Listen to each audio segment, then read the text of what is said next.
หลายคนอาจจะยังบ่ทันรู้และจะยังบ่ทันเข้าใจซึ่งสำหรับมือใหม่เนาะที่กำลังจะเข้ามาเทรดเนี่ยว่าการเทรดเนี่ยมันมีความเสี่ยงบ่และความเสี่ยงมันเป็นแบบใดควรที่จะเข้ามาลงทุนควรที่จะเข้าไปเก็งกำไรบ่ซึ่งแน่นอนทุกคนคือเรารู้แหละบ่ว่าจะเป็นการลงทุนบ่ว่าจะเป็นการเทรดการหยังก็แล้วแต่มันมีความเสี่ยงเบิดแม้แต่การใช้ชีวิตประจำวันมันมีความเสี่ยงแน่นอนทุกคนทุกสิ่งทุกอย่างในการใช้ชีวิตของเรามีความเสี่ยงเบิดแล้วมื้อนี้จะมาว่าประเด็นของการเทรดว่ามันมีความเสี่ยงบ่แล้วมันมีความเสี่ยงในแบบใดคือแจ็คได้บอกหลายเทื่อเนาะความเสี่ยงในตลาดเนาะยกตัวอย่างการเทรดbinary หรือว่าการเทรดคริปโตมันจะแตกต่างเนาะเดี๋ยวจะยกตัวอย่างมา2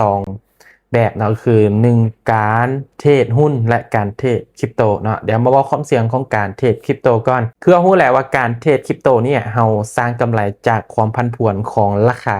เหรียญหรือว่าสกุลเงินที่ว่าเราเข้าไปเทรดเข้าไปเก็งกำไรนั่นซึ่งความเสี่ยงเนี่ย 100% อยู่แล้วต้นทุนหรือว่าทุนที่ว่าเราเอาเข้าไปเทรดนั่นโอกาสที่จะเป็นศูนย์เนี่ยสูงโอกาสที่จะหมดโตในสูงถ้าว่าเราบ่มีแนวทางบ่มีการเรียนรู้บ่มีพื้นฐานในการศึกษามาก่อนซึ่งตัวนี้ก็ความเสี่ยงนี่มันมาละ 100% ล้านเปอร์เซ็นต์ก็ว่าได้และโอกาสที่ว่าเราจะมีกำไรนั้นมีบ่มีแน่นอนทุกคนนะมีแน่นอนซึ่งก่อนที่เราจะมีเราก็ต้องมีการเรียนรู้การศึกษามาดีพอและเนาะพื้นฐานของมันแนวทางในการสร้างกำไรของมันเนาะให้เข้าใจตัวนี้ก่อนแล้วบัดเนี้ยเป็นหยัง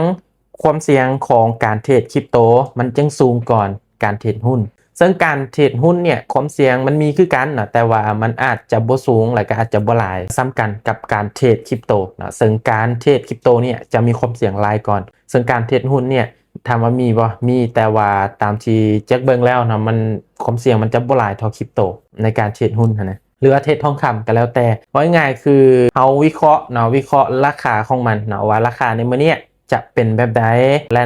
ในอนาคตข้างหน้าเนี่ยจะเป็นแบบใดอันนี้คือเฮาวิเคราะห์ราคาสื่อสนั่นบ่มีไผฮู้อนาคตแม่นบ่ความเสี่ยงมันมาจากนี่แหละทุกคนนะมาจากนี่แหละซึ่งเฮาบ่สามารถฮู้อนาคตเนาะเป็นเพียงการวิเคราะห์เป็นเพียงการเปรียบเทียบหลายๆอย่างเนาะเบิ่งในระยะยาวว่าโอกาสข้างหน้าเนี่ยมันจะเป็นแบบนี้ซื่อๆนะต้นทุนที่ว่าเฮาเอาเข้ามาเทรดหรือเอามาเก็งกำไรเนี่ยต้อง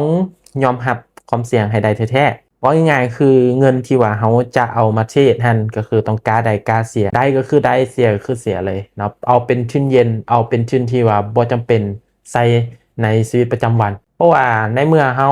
เอาเงินเข้ามาแล้วคิดซะว่าเงินตอนนั้นเป็นศูนย์เลยบ่แม่นว่าจะเทรดเสียเลยก็คือเรายอมรับความเสี่ยงได้ในเมื่อเรารู้แล้วว่าการเทรดหรือว่าการลงทุนเนี่ยมันมีความเสี่ยงสูงถ้าว่าเสียมันจะเป็นแบบใดเนาะคือทุกคนรู้นั่นแหละฉะนั้นว่าง่ายๆเนาะความเสี่ยงสูงเนาะสำหรับการเทรดบ่ว่าจะเป็นการเทรดตัวใดก็ตามมีความเสี่ยงเบิดขึ้นกับว่าเราจะมีวิธีและแนวทางในการบริหารความเสี่ยงนั้นแบบใดและรับมือ